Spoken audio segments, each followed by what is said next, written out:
evening, guys. Welcome to Ireland, Mr. Steve Schirripa. How are you? Good. Everybody good? You doing okay? We're grand, sir. Thanks very much. You guys look wonderful. Thank you, sir. Thank you, sir. Not And bad. so do you, I have to say.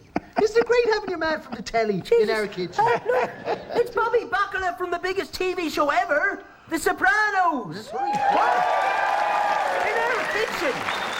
Jesus. Well, Stephen, I have to say it's great and a bit scary to have you in the kitchen. Why? I'm a nice guy. I was the nice guy on the show. I was the nice mobster. Wasn't I the nice guy? I was the nicest guy. You were, but then I saw you beating the shite out of some fella. Tony Soprano, he needed to get smacked around, you know? Somebody had to do it. That was mad stuff, fighting Tony himself. No one ever did that. No. The reason that's such a good fight and it looks so real is because it's two fat, out-of-shape guys fighting.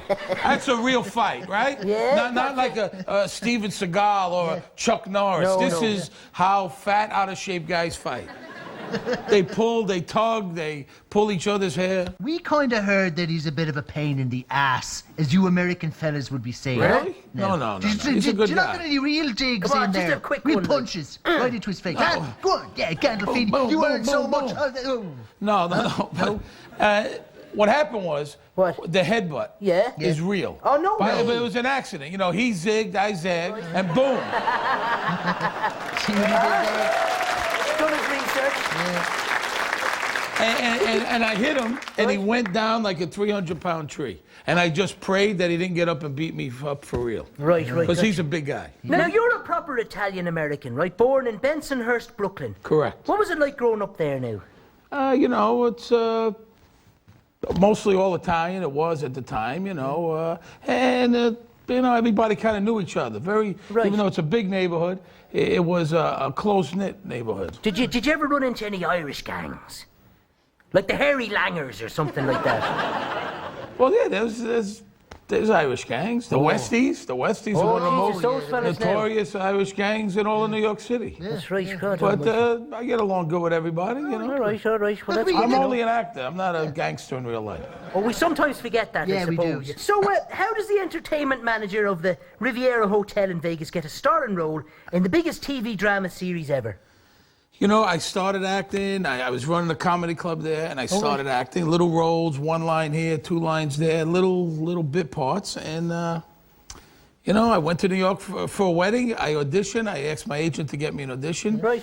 They called me back. I went back a week later, and I got lucky. Right, well, I tell you what now, I must say we were on the edge of our seats for the whole of the last season of It was Sopranos. good. Now, with it being the final season, it was inevitable that people weren't going to make it to the final episode. Yeah. How did you feel when you read that Bobby was going to get whacked? How did you find out, even? I kind of heard a few things, but I didn't know anything. One morning, I'm reading the newspaper. It's late January this past year. I get a phone call. It said David Chase. It's David Chase on the phone. Hello, David. Now, this is the boss. Oh, the boss. We It's the don't big socialize that much, you know. Right. He says, I'm on my way over. Oh, what are you Jesus, doing? no. I said, I'm reading the paper. He said, well, I'm on my way over. I said, you could have come here? Something's He said, up. yeah, I'm coming here. Something's so up. right away, something's up. All right. So next thing I know, he's at my door. I open the door. He says, I guess you know why I'm here. It was like a real hit. Oh, Jesus, what? It was like a real hit, you know. He said, I guess you know why I'm here. David Chase came to your house. Came to the house, you know, and so he told me this is it. This is how it's going to happen. He didn't give me that much. He said, you're going to get shot in a train store. Oh. And I got shot 13 times in the train store. Right. I thought I was hoping to die of a heart attack with a couple of bada bing broads. Do you know what real mobster fellas watch The Sopranos? You know, I always said that New York is safer on Sunday nights because all the mobsters are home watching the show. Oh, right. And I was living in Little Italy, which is a part of New York where there's all Italian restaurants. Some guys are still around there, shall we say. Yeah, and I was living there for a few years early on in the show, and I was taking my dry cleaning down the block, and the guy stopped me. He said, Steve, you know, last night I love the show. You know I love the show, but anybody who ever whacked anybody knows that's not how you do it. And I went, okay, listen, I got to get going. I'll be talking to you. We'll see you later. I'm an actor, by the way, just to let you know. All right. Now, I'm a Celebrity Get Me Out of Here, the British show. Are you doing that? Because I'm not doing that. What? I'm not doing that. They keep saying I'm doing it. Right. I'd rather stick needles in my eyes than do that. Good man. you're like Okay, us I'm now. not doing that. Yes. Thank God for that. Yeah. That's not going to happen. Before I do that, I'll fold up the tent, go home. You'll never hear me again. Did they just make that? I think the reality shows is, look, they're fun to watch. I watch them because they make fools of themselves, but they're not going to make a fool out of me. We're relieved, to be honest, to hear This that is you're as not low going as in, I go, you two guys. This is it.